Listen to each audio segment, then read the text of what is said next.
Maiwan ka. Upo ka dyan. Sige, po.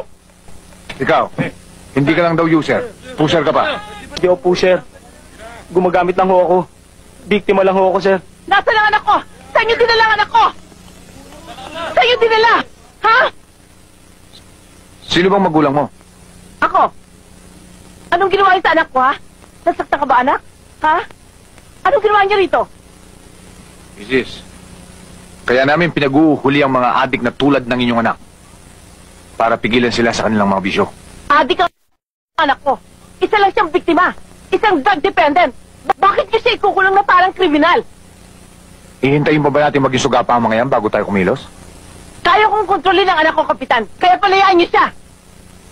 Mrs., kung pagbibigyan ko kayo at mapraning ulit ang anak nyo, magnakaw, mang-rape, magmasaker, tulad ng mga laman ng dyaryo ngayon, at pati kayo gahasayin, huwag na huwag kayong hihingi ng tulong sa akin. Tatadyakan ko kayo. Itumpa mo na rin, sir. Ha? Teres, pakawalan ng anak nito. Sige, labas na. Hindi, ikulong niyo na ho. Sige ho, pumapayag na ako. Ikulong niyo na lang. Sige anak, magpakulong ka na.